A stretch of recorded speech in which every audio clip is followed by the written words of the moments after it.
የህብረት ስራና አረንጓዴ አሻራ የጠበቀ ቁርኝት እንዳላቸው ተገልጿል።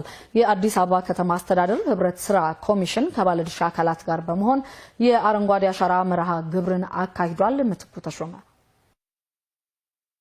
ህፃንና አውል ሀብተየስ በዘንድሮ የችግኝ ተከላ መርሃ ግብር የራሱን አሻራ ሲያኖር ነው ያገኘነው። ችግኞችን መትከልና መንከባከብ ለሀገር እድገትና የአየር ንብረት ለውጥ ተጽዕኖን ለመቋቋም ትልቅ ፋይዳ እንዳለው ህፃንና አውል ይናገራል።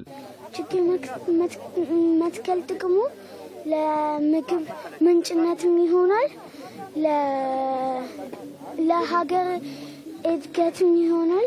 አገራችንም የታወቀችው ችግኝ መትከል በመሆኑ የተለያዩ ችግኞችን በመትከል ሀገራችንን ማልማትን ተምራለሁ። የህብረት ስራና የአረንጓዴ አሻራ የጠበቀ ቁርኝት እንዳላቸው የገለጹልን የችግኝ ተከላ መርሃ ግብሩ ተሳታፊዎች የተከልናቸው ችግኞችም እስኪጸድቁ ድረስ ልንንከባከባቸው ይገባል ብለዋል። ሞቢላይዝ የሚሰራ ተቋም ነው። ከሁሉ በላይ የሀገር ኢኮኖሚ ያንቀሳቅሳል፣ የኑሮ ውድነትን ያቀልልናል፣ የቤት ማህበርን ችግር ይፈታልናል፣ የገንዘብ ቁጠባን ያዳብርልናል።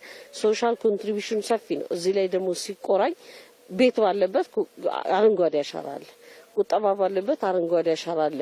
ከዛ በላይ ደግሞ ሰዎች ችግራቸውን በጋራ የሚፈቱበት ተቋም የሚያስተባብሩበት ሞቢላይዝ የሚያነቃንቁበት ነውና ህብረት ስራና አረንጓዴ አሻራ የማይነጣጣሉ የአንድ ሳንቲም ሁለት ገጽታዎች ናቸው። የተከልኳቸውን ችግኞች መንከባከብ አለብኝ። እሱን ደግሞ በስኬጁል መሰረት መተን የመንከባከቡን ስራ እንዲያድጉ ደግሞ የማድረግ ስራና ኃላፊነት ነው ዛሬ ወሰድነው ማለት ነው። መትከል በራሱ ግብ አይደለም። ግቡ ምንድነው? ችግኞቹን አሳድገን ለምንፈልገው አላማ ማዋል ማድረስ እንችል ነው። ያንን ለማድረግ ደግሞ ሁላችንም መንከባከብ፣ በየጊዜው እየመጣን ውሃ ማጠጣት፣ ሌሎች ነገሮችን እንክብካቤዎችን የማድረግ የማሳደግ ስራዎችን መስራት አለብን። የአዲስ አበባ ከተማ አስተዳደር ህብረት ስራ ኮሚሽን ከባለድርሻ አካላት ጋር በመሆን በቡልቡላ ፓርክ ባካሄደው የአረንጓዴ አሻራ መርሃ ግብር የህብረት ስራ ኮሚሽኑ ምክትል ኮሚሽነር ተጫነ አዱኛ መርሃ ግብሩ የሀገራችንን እድገትና ብልጽግና ለማረጋገጥ ትልቅ ድርሻ እንዳለው ተናግረዋል።